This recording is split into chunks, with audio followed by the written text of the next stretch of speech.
All right, I think we are live. So, welcome everyone to another episode of The Talk. We have a great show for you tonight. So, let me start by introducing myself.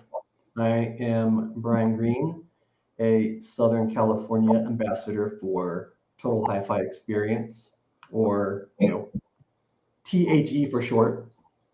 And I'm going to be your host tonight. So, if you're tuning in live, go ahead and let us know in chat where you're tuning in from. And feel free to drop in any questions you may have during the talk, because we'd love for you to be part of our conversation here. So this evening, I've got the great privilege of introducing you all to our special guest. We have Vladimir Bazelkov, and Vlad is with Audio Mirror, and he will be showing with us at Lone Star Audiofest.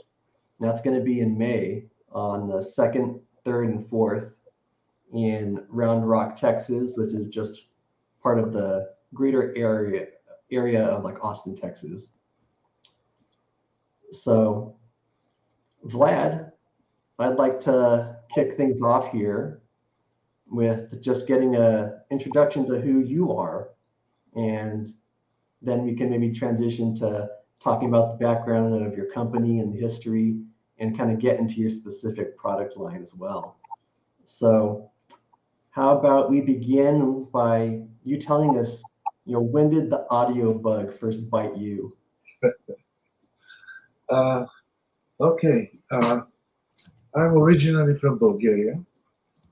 I moved to the States in 1998.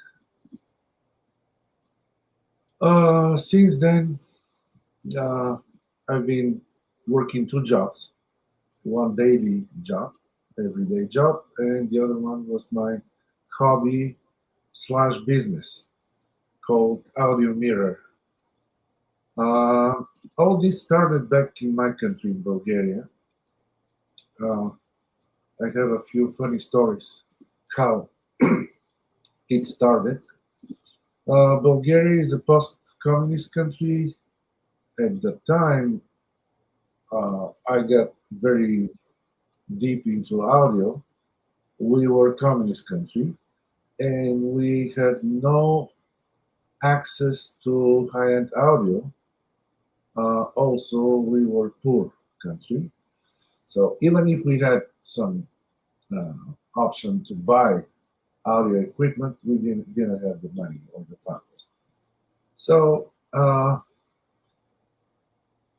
actually, here is the first funny story. I was a little kid. My parents used to visit their friends every Sunday, sometimes Saturday, and I was kind of a spoiled, whining, crying, complaining kid.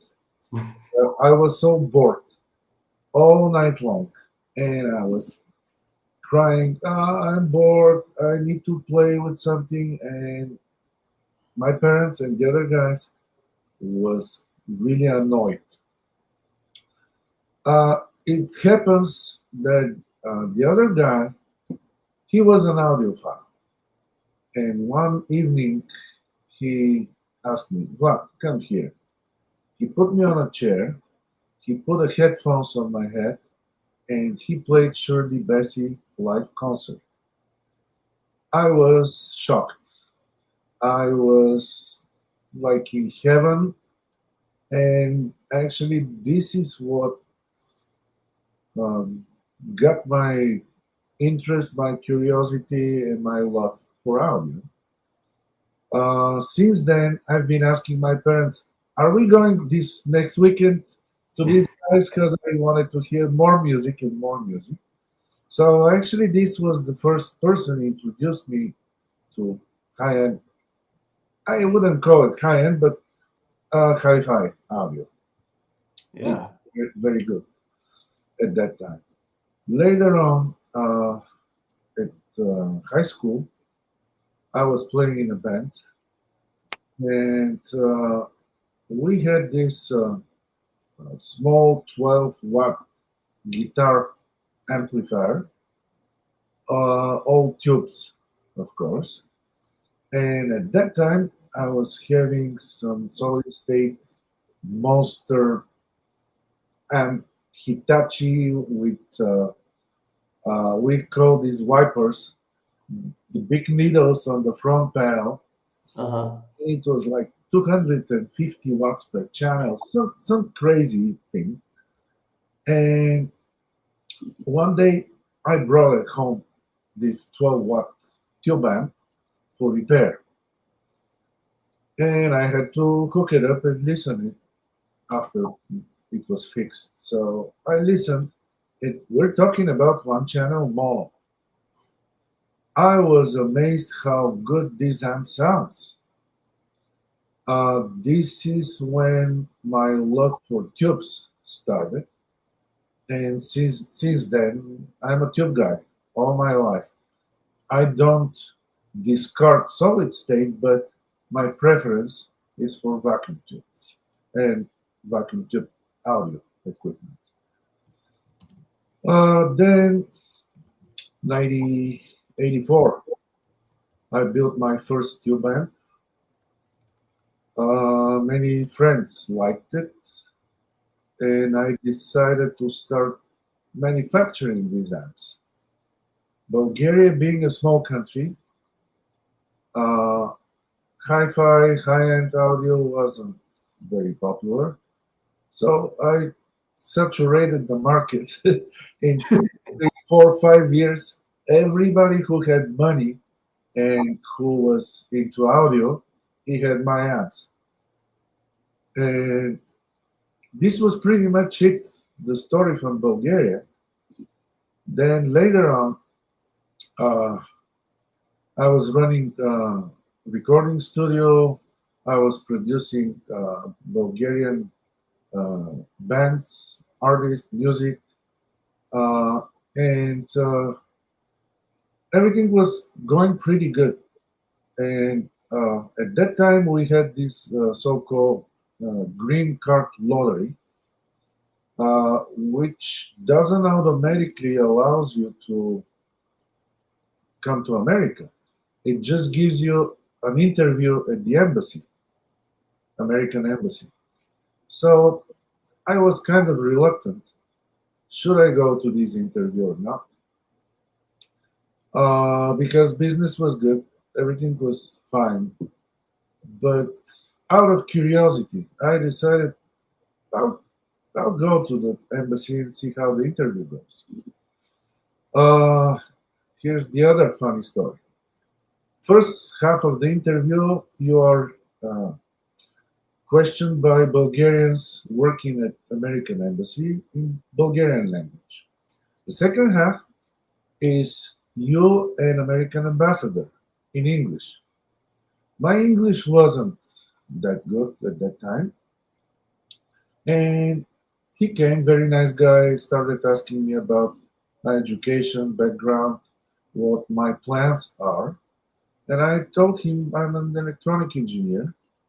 Uh, Most likely, I'll be working as an electronic engineer if I go to America. And at some point, he looked at me and he says, I know you from somewhere. Have you been on a TV? I say, once. Tell me about it. And actually, I'm the founder of a Volkswagen Beetle Club in Bulgaria. All right. Yeah, and we made a video about the club, about our members gathering and stuff like this. And I was on the video. And he says, yeah, I know you. You're the Volkswagen guy. And we started talking about Volkswagens like 30 minutes. Volkswagens only, old ones. And at some point, he looked at his watch and he says, I'm out of time, but congratulations. And then he said in perfect Bulgarian, we'll see you in America. Because he knew Bulgarian, I didn't know he knows. But this was very funny story. And then I came. First 2 years was uh, terrible for me because I didn't speak the language. I couldn't work anything nice. I was delivering newspapers, pizza, driving a truck. Actually, I drove 18-wheeler for 6 months all over the country to support my family. But after that, actually, I was able during this time to save some money. So I started my business in America 2 years later. And after that, actually, this was in Chicago. My first 2 years, I was in Chicago. Next 3 years, Orange County, California. 14 years, Houston, Texas, and six, Minnesota. Uh, so when I moved from Chicago to California, there was a local gathering of audiophile club members, and I went to this gathering. I met a lot of very nice and interesting people, and this is how my connections started developing with people in the business, in the hobby. Uh, After that, I was just, as I said, working day job, and after that, working on the audio on my business. Uh, all these years in Houston was also uh, very very nice and very good for me because they had a big community there, and we were getting together every month, at least once, sometimes twice a month. Uh, that's pretty much my story, the short version. Uh, Uh-huh. yeah, about how I did in America, how I was doing with my business. Uh, yeah, yeah, that's it. No, that's a great origin story. I mean, yeah, it sounds like, you were the kind of the hi-fi hero in Bulgaria with your amplifiers and At uh, yeah, at that time we were like two, three guys only who not only was into this hobby, but we were designing and building stuff, not only listening. So we knew how these things work. yeah, so one of the things you kind of mentioned is your background specifically in, I think, Ele- electric engineering. Yeah, That's what your schooling was in. yes, but uh, actually I knew electronics long before I started studying. I went to university to get a diploma. I didn't learn much because I was already doing this. Yeah, and I knew the whole theory behind the whole tricks and how to do this. Mostly for me was just waiting for the time to pass to graduate. Yeah, Yeah, I think for a lot of students, that's kind of the perspective, maybe. yeah, yeah. So let's get a little bit into, I guess, the audio mirror specifically. So did that begin in Bulgaria, or did that develop once you were here stateside in the US? It began in Bulgaria. Yeah, Okay. And then, so you just kind of had maybe a couple year break to get it kind yeah, of established yeah, here. yeah. My first few years in the States, I wasn't working on audio mirror. I was saving to keep working on audio mirror.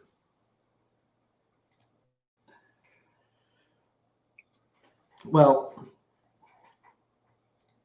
let's see. Let's dig into maybe the audio mirror and get into some of the products that you offer, through that company.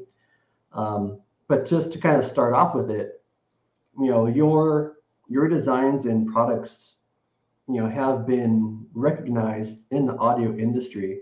I know Stereo Times has awarded you Editor's Choice, Yeah. Most Wanted Component before. We've seen your products reviewed in Absolute Sound and gotten positive feedback there.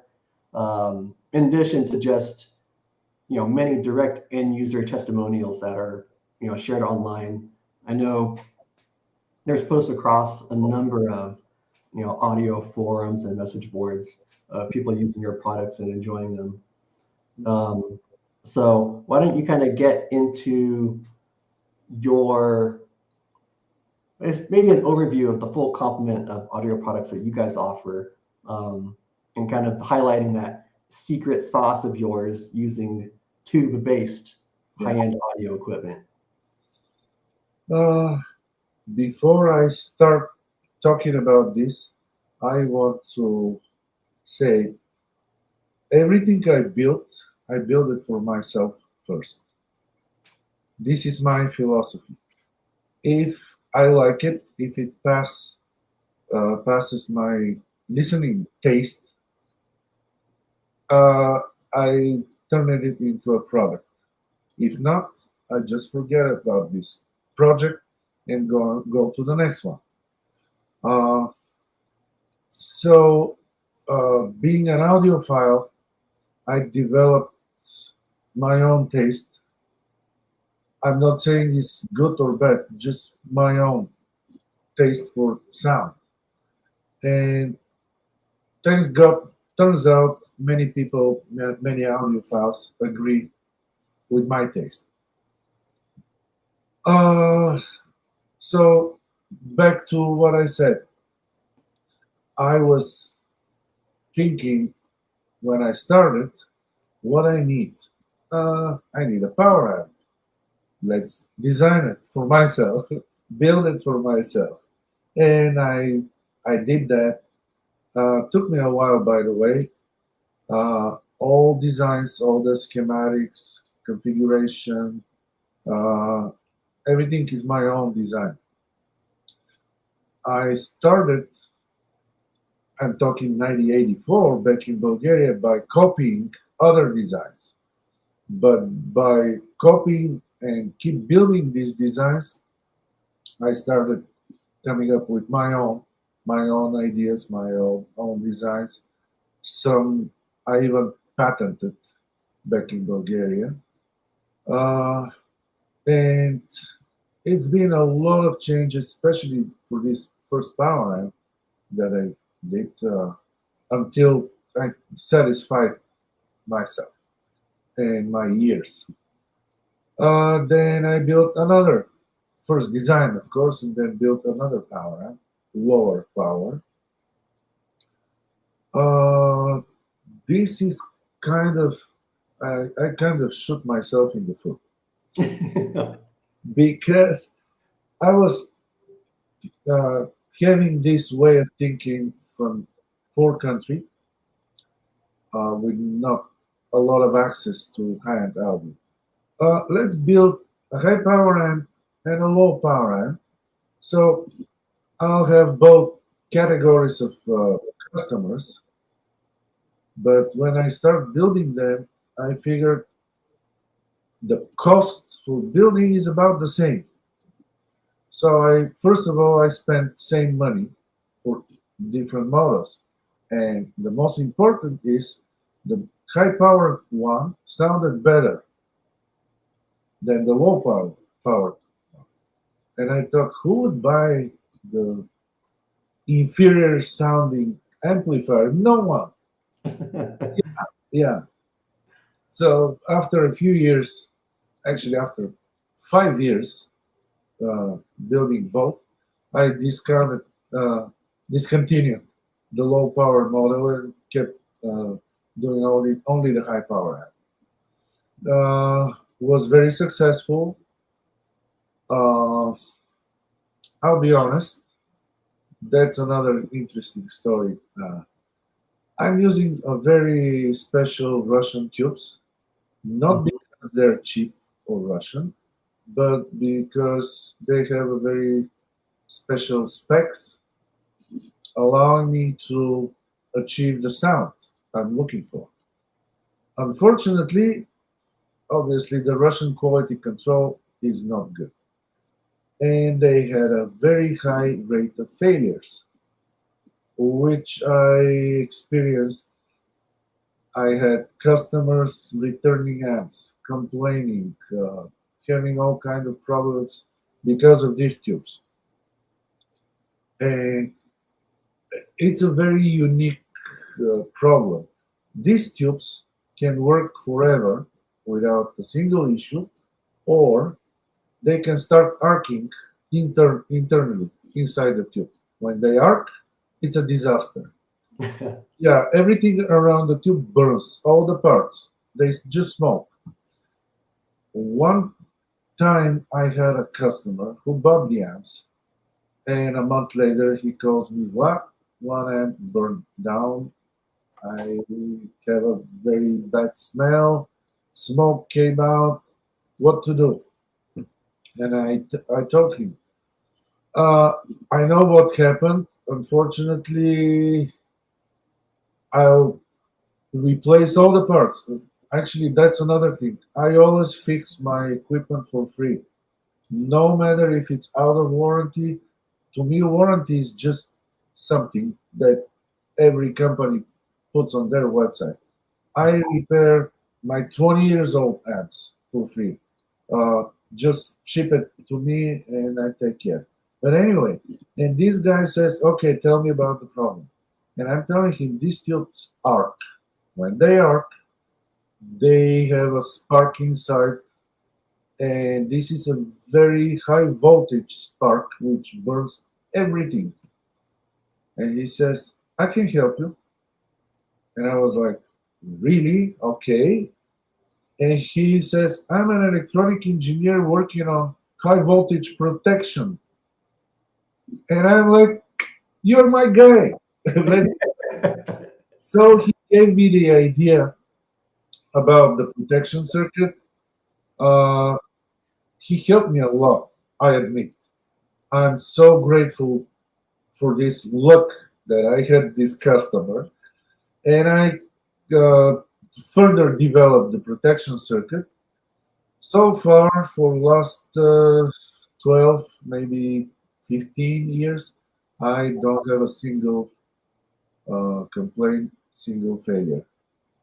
Thanks God, thanks to this guy. Yeah, Yeah, amazing. yeah, because the amps, they sound really good, very, very good. But failing is not a good thing. And no matter how good they sound, if they're not reliable, customers won't buy. People won't spend money on this. Uh, there's been three models uh, based on a similar circuit, but the last ones are, I don't want to have this coming from my mouth because it won't be fair because I'm the designer and I also sell these amps, but uh, they beat very, very expensive, highly regarded amplifiers, and we did a lot of comparisons with other equipment, other amps, always having people doing the listening tests because I'm biased. When I listen, I'm biased. I know what I did. I know what to expect. My opinion won't be fair because I'm behind this product. That's why I always have other people. We do blind tests. They don't know what they're listening to, and at the end they say, "I like this, I don't like that," and that's how it happens. Uh, this is a very, very successful power amp, probably at half, maybe third. of other amplifiers prices delivering the same quality. Uh, the other product that I started 7 years ago was a DAC, digital to analog converter. Uh, until 2 years ago, I was 100% analog guy, loving vinyl, collecting vinyl records, and digital source was second choice for me, but never being number one. And when I started building this deck, my goal was to produce as analog and musical sound as it's possible, to get as much closer to the vinyl sound. I succeeded. I actually was very, very successful DAC, which during the years turned into next model. So far, five models. First three was discontinued, but I still made the last two. And people are very, very happy with the DAC. Same thing, price wise, is one third of similar sounding DACs on the market, very affordable. Now I'm coming with a new model. It's on the finishing in the finishing phase. The prototype works fine, just final touches. Hopefully, I'll have the new model, new DAC, at the show in Austin in May, so people can see and listen. Other than that, why I said 2 years ago I was 100% vinyl. Since this DAC, I like digital better than vinyl, believe it or not. I can, Wow, wow. That's a big statement. I know it's a big statement and it's crazy. Many people don't believe me. I have local friends, audiophiles, coming to my place. They all agree. I also have a lot of friends from other states which visit me from time to time. They all agree also. Uh, so it's not surprise. Digital audio made a big step, a big leap forward. Uh, Sorry to say that before I said I have to make this statement. It's my own opinion. And Sure. it's not necessary to uh, agree with my opinion. That's just my taste, my opinion and experience. I have a very, very good analog vinyl rig. Very, very good. Uh, Still, my digital sounds better. I'll tell you in what sense. As a soundstage, as a clarity, as a resolution, as a live, airy sound, very, very easy flowing, very liquid, no fatigue from highs. Most digital equipment has a very uh, sharp highs, which gives you fatigue after half an hour of listening. Again, all this is based on my taste. My goal was to make a DAC that sounds analog, and if it can beat the vinyl, that's great. So I think I achieve it.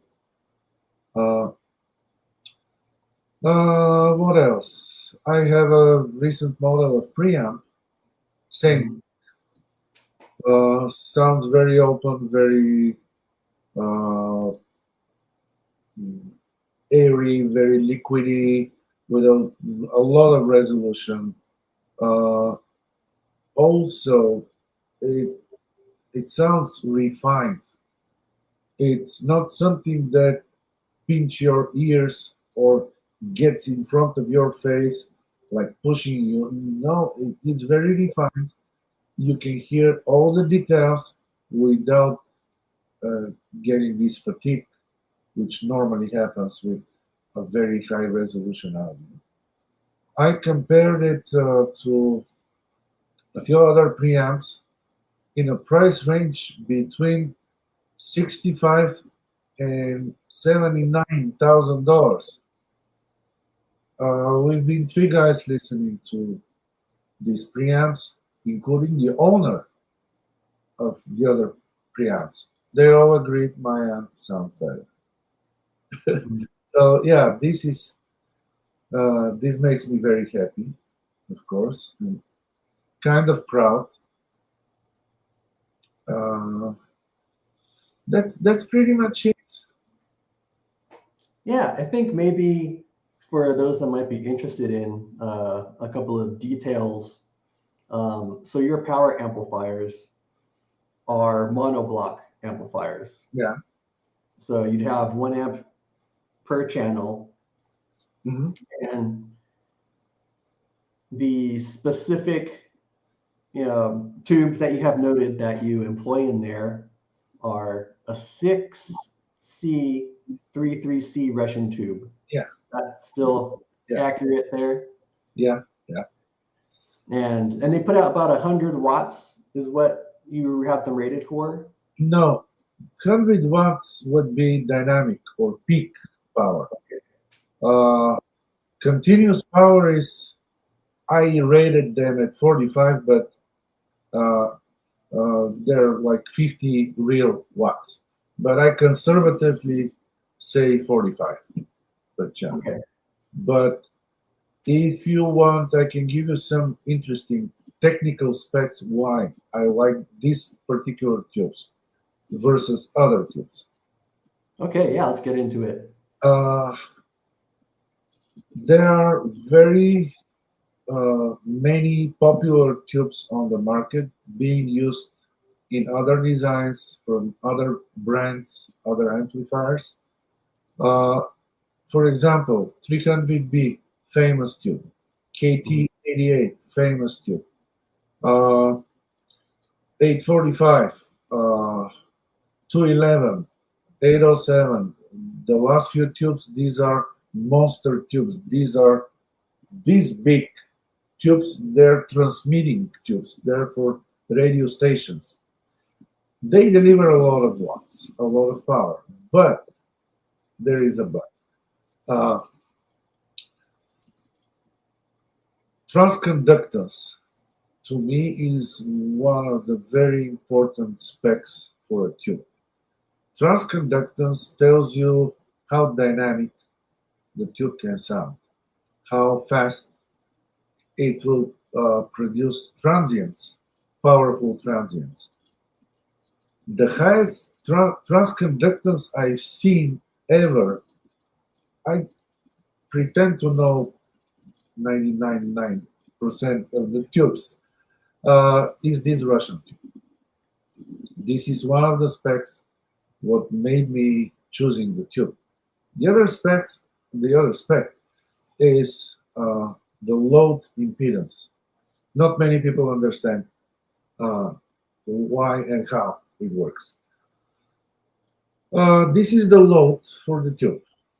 Uh, all these other tubes, they require 6 kilo ohms, 5 kilo ohms.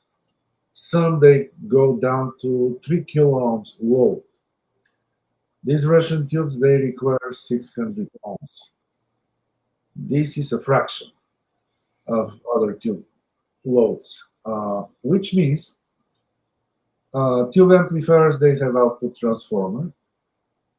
This means that this transformer primary has to have a lot of wire wound. More wire means high, high cut, high frequency cutoff filter. Actually degrades the high frequencies. The more wire, the more turns you have. Also lowers the dynamics. because these many tons of wire saturates the core, the lamination of transformer much easier, where you also use dynamics. And that's pretty much it. For example, my output transformers, they're all custom made. They are, I would say, like 1/5 of the wire other amplifiers need on their output transformers. That's a big difference. And this is why I love this tube.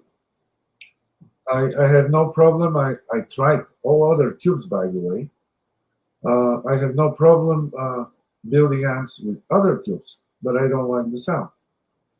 I don't have this same dynamics and transients and quality at the same time. So yeah, this is pretty much it. Uh, the other thing is, I suspect some manufacturers, because I was watching and following what other brands and companies does during the years. They also used this too, like 15 years ago. Little by little, they abandoned it. I suspect the problem was the failure rate too. Probably they didn't think about this kind of protection, or they didn't uh, do enough research and design R&D how to fix this problem.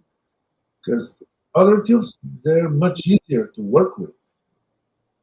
They're very easy to design the circuit and make it working and sounding. But the tubes I'm using, they sound better to me. Actually, they sound best to me.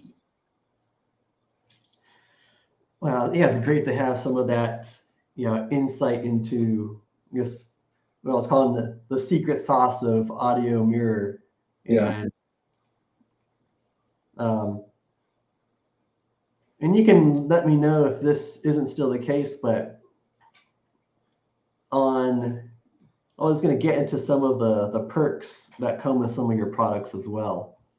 Um, and so for the DAC that you've mentioned, I think it shows on your website that users can access Audirvana, the playback software, and get access to that yeah. for at least a trial period to. So that's Actually, kind of a nice little extra perk that comes. if they do it through me, they get 3 months free. But I want to say this also. I cannot advertise or sell products that I don't like. I have to be emotionally involved in order to uh, advertise or advise people, buy this, don't buy that. Audi Nirvana is one of these products. Audi Nirvana is very moderately priced. The quality Audi Nirvana delivers, especially, I think a few upgrades was made last year or so. Yeah, Audi Nirvana sound fantastic, just great to me. That's why I'm advertising it, and I'm happy to say I like the sound quality very much of Audi Nirvana. Yeah, and you touched on this a little bit earlier regarding your stance on standing behind your products for years and years that you'll be able to service for your customers. And I know you advertise having a 2-year warranty on products as a whole, um, but you mentioned that if the customer reaches out to you, you're still going to stand by your product. Absolutely. Yeah. Yep. Yeah, I look at my products like they are my kids. Yeah. So For those that actually are interested in purchasing some of your products, it looks like you work primarily through a dealer network. Uh, Actually, uh, I started with low-priced products, which I still have. They are sold directly. I cannot increase the price, and I won't. But the power amps, the Wave preamp, and the new DAC that is coming also is going to have the same name, Wave DAC. They are priced higher, so they can be sold through dealers.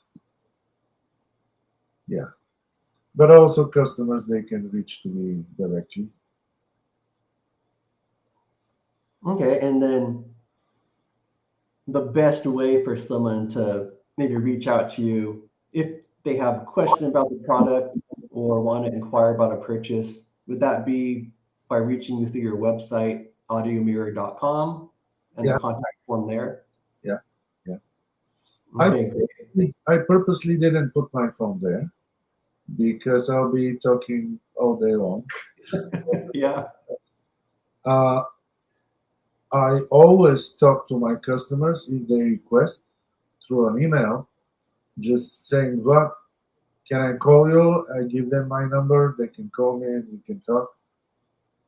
Because for me, it's very important to get a sense of what their taste is, what they're looking for, what equipment they have, so we can get the best result.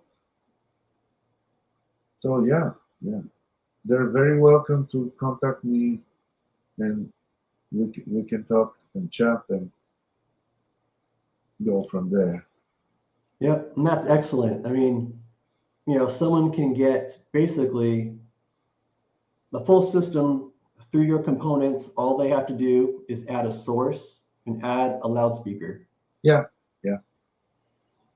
By the way, in the same sense, when you mention loudspeaker, uh, I'm going at the show together with a very good speaker manufacturer, Sadurni Audio. Uh, they make horn speakers, and to me, horn speakers are one of the best. Again, this is my personal opinion, not necessary to agree with. But I partnered with Sadurni because uh, I like the sound best coming from his horns. So yeah, people going to the show in May, they'll see both, and probably I hope they'll hear the best from both product speakers and amplifiers. Excellent. Yeah, happy to hear that. Uh, well, I think we've been going here almost about 45 minutes, so I might wrap up our time. But I'd just like to, thank you, Vlad, for joining us and giving us the opportunity to get to know you, get to know your products.